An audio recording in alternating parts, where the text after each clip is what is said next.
Halo guys, nah hari ini kita telah melakukan pemupukan untuk yang keempat kali ya. Setelah dari awal kita memberikan pupuk dolomit, kemudian sebulannya rock fosfat, kemudian sebulannya lagi urea, dan sebulan kemudian tepatnya hari ini kita telah memberikan pupuk KCL atau MOP ya. Nah, terlihat di bawah pohon sawit ini, nah yang berwarna agak kemerah-merahan itu adalah pupuk KCL atau MOP ya, teman-teman. Nah, sebelumnya kebun ini sudah saya jelaskan tidak pernah dirawat atau dipupuk sama sekali ya, teman-teman. Nah, jadi hari ini kita sudah melakukan pemupukan yang keempat kali. Nah, terakhir ini kita menggunakan pupuk KCL ya atau MOP. Nah, jadi pupuk ini tidak langsung terserap oleh tanaman, tetapi melalui proses agar bisa diserap oleh tanaman kelapa sawit ini ya, teman-teman. Nah, jadi kita memupuk hari ini, mungkin beberapa bulan kemudian baru kelihatan hasilnya. Nah, bagi teman-teman yang mempunyai kebun sawit, sebaiknya teman-teman harus rawat ya. Nah, ini rencananya akan kita bunuh ya, karena kita sudah memberikan racun, karena itu terlalu rapat jaraknya, jadi kita harus bunuh ya.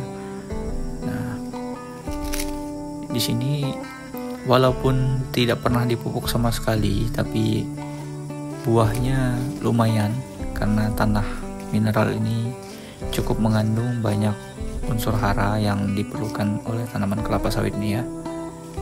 Jadi walaupun tidak pernah dipupuk, tapi hasilnya lumayan, buahnya cukup besar-besar. Apalagi kita rawat dan kita pupuk nantinya, mudah-mudahan dapat menghasilkan buah yang lebih bagus lagi ya guys.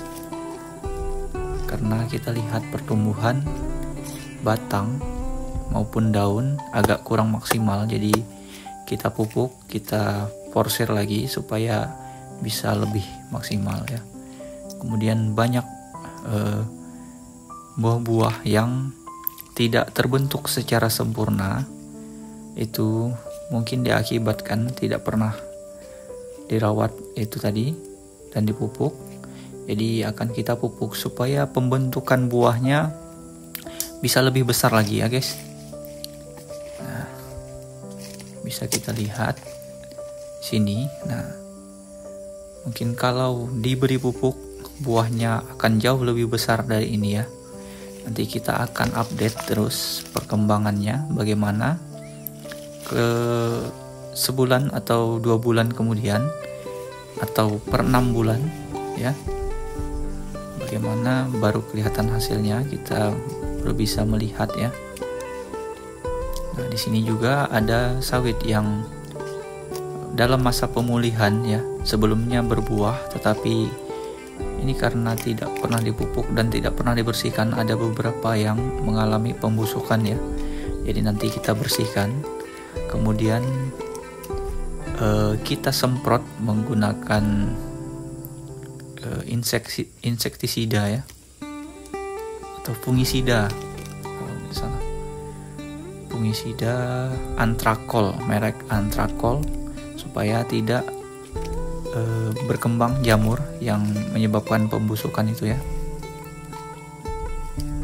Nah, bisa dilihat di sini ada beberapa yang tidak berbuah karena sebelumnya berbuah, tetapi karena terjadi pembusukan akhirnya dia merembet ke buah-buah yang lain. Nah, itulah makanya kita harus bersihkan dan kita semprot menggunakan fungisida agar buahnya bisa terbentuk secara maksimal ya teman-teman.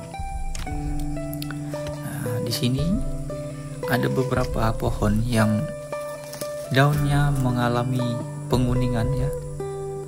Ya tidak hijau sempurna tetapi lebih ke kuning, warna kuning. Itu akan kita berikan pupuk yang agak lebih daripada kelapa sawit yang lain. Mungkin yang lain bisa 1 kilo, itu bisa kita kasih 1,5 kilo agar bisa kembali normal ya. Nah, setelah kita terakhir ini melakukan pemupukan KCL, mungkin sebulan kemudian kita akan memberikan pupuk alami atau jangkos atau jalan kosong maupun kohe ayam ya. Jadi kalau tidak ada jangkos dan jang kosong, kita bisa menggunakan kohe ayam atau kohe sapi ya. Jadi sebelum melakukan pemupukan menggunakan kohe ayam atau kohe sapi, sebaiknya kohe ayam dan kohe sapi tersebut kita urai terlebih dahulu menggunakan campuran EM4 dan sari tebu atau air gula aren ya. Jadi air gula aren kita campurkan dengan EM4 ya, baru kita siram ke kohe ayam atau kohe sapi dan kita biarkan beberapa hari.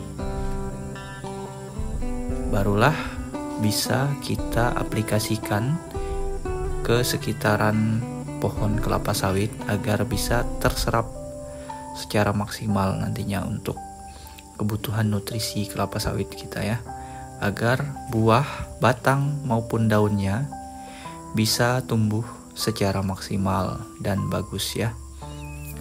Jadi kita akan melakukan pemulihan perkebunan kelapa sawit ini secara maksimal ya teman-teman.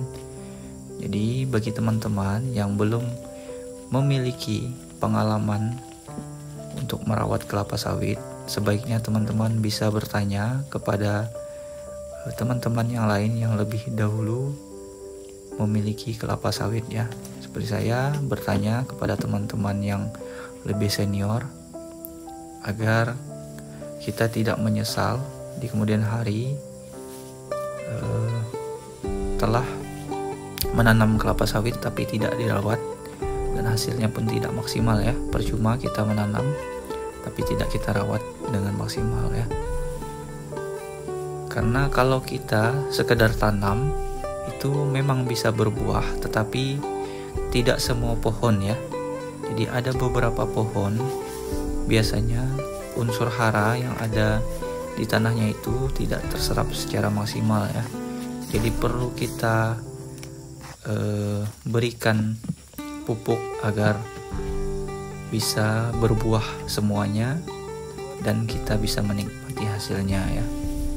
Karena kalau tidak kita pupuk itu hasilnya tidak akan bagus nantinya ya.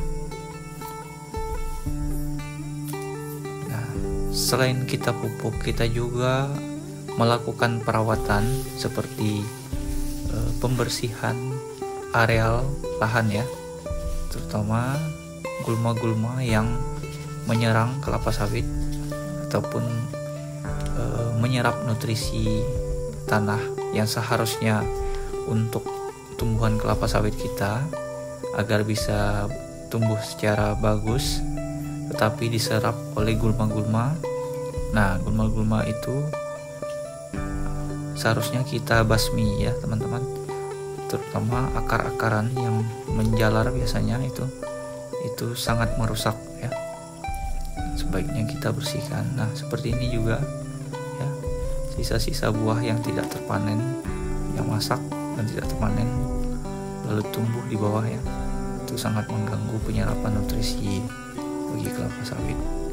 Nah, sekian dari video ini, semoga bermanfaat bagi teman-teman ya. Terima kasih sudah menonton, sampai jumpa di video selanjutnya. Dadah.